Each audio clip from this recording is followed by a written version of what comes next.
आपने कश्यप ऋषि का नाम सुना है? बड़े ही महान ऋषि है। उनकी 16 पत्नियां थी। अब 16 पत्नियों में से एक का नाम था कद्रु और दूसरी का नाम था विनीता। ध्यान से सुनिएगा। कद्रु के संतान सारे सर्प थे। That means all her children were snakes. And Vinita के पुत्र थे अरुण और गरुड़। अब इतिहास तो ऐसा है कि कद्रु और विनीता के बीच में आपसी झगड़े के कारण वे एक दूसरे को पसंद नहीं करते थे और कद्रु ने विनीता और उनके पुत्रों को अपने वश में कर रखा था।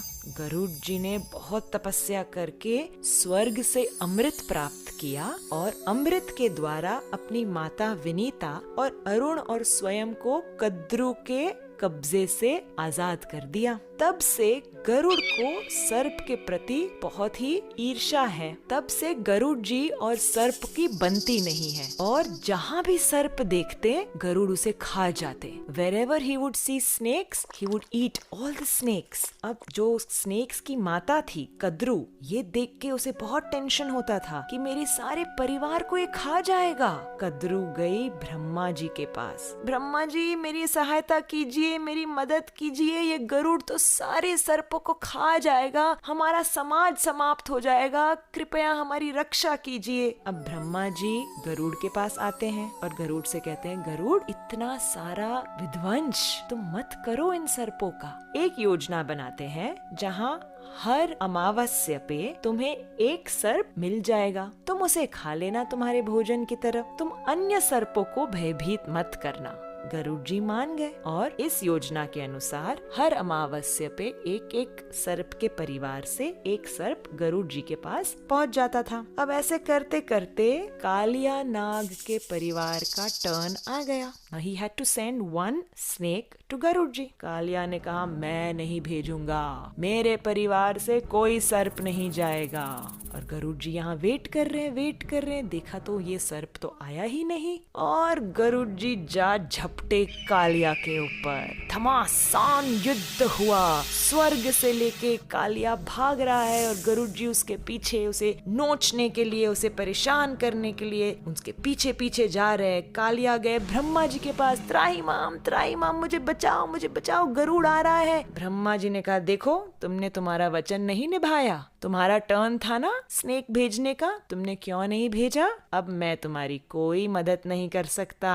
कालिया यहाँ जाए वहाँ जाए, बचाओ, कोई नहीं बचा पा रहा था और गरुड़ जी तेज गति से उसके पीछे आ रहे थे। कालिया तब अंत में जाते हैं अनंत शेष के पास, जो कि बलराम जी हैं। त्राहिमाम रो रो के मुझे बचाइए।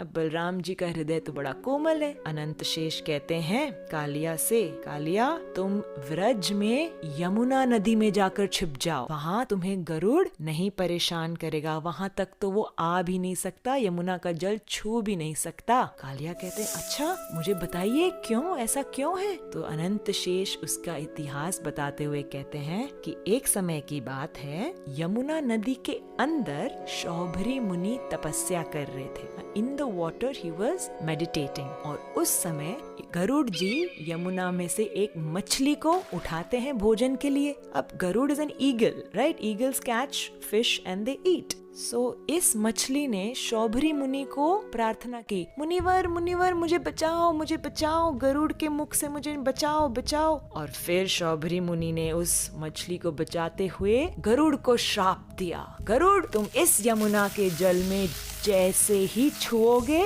तुम्हारी मृत्यु हो जाएगी, ये मेरा श्राप है। तो इस श्राप के वजह से गरुड़ यमुना पे नहीं आ सकते। अनंत शेष कहते हैं कालिया से, जाओ कालिया, अपनी पत्नियों को लेकर, बच्चों को लेकर, परिवार समाज को लेकर तुम यमुना में बस जाओ, गरुड़ तुम्हें वहाँ नहीं तंग करेगा। तो अब कालिया बसे हुए हैं यमुना के जल में।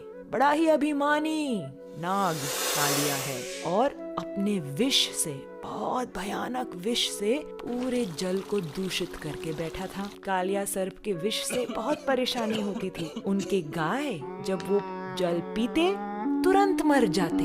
अरे जल तो क्या, जब यमुना के ऊपर से पक्षियां उड़ती वे भी गिरकर मर जाती। इतना इतना भयंकर जहर उगलता था। कृष्ण सोच रहे थे मैं कैसे इस कालिया को यमुना से निकालूं। रोज जब मैं गैयों को लेके आता हूँ चरने, तब दाऊ जी मेरे साथ होते हैं। बलराम जी बड़े भाई हैं मेरे, वो मुझे कभी यमुना के पानी में जाने ही नहीं देंगे। मैं अब ऐसे प्लान करता हूँ कि कल दाऊ जी का बर्थडे है, तो बलराम जी के जन्मदिन पर हम ऐसे प्लानिंग करेंगे कि उन्हें हम साथ में लेकर ही नहीं आए।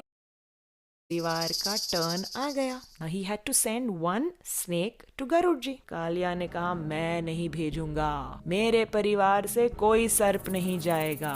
और गरुड़ जी यहाँ वेट कर रहे हैं। देखा तो ये सर्प तो आया ही नहीं, और गरुड़ जी जा झपटे कालिया के ऊपर। घमासान युद्ध हुआ, स्वर्ग से लेके कालिया भाग रहा है और गरुड़ जी उसके पीछे, उसे नोचने के लिए, उसे परेशान करने के लिए उसके पीछे पीछे जा रहे। कालिया गए ब्रह्मा जी के पास, त्राही माम मुझे बचाओ गरुड़ आ रहा है। ब्रह्मा जी ने कहा देखो तुमने तुम्हारा वचन नहीं निभाया, तुम्हारा टर्न था ना स्नेक भेजने का, तुमने क्यों नहीं भेजा, अब मैं तुम्हारी कोई मदद नहीं कर सकता।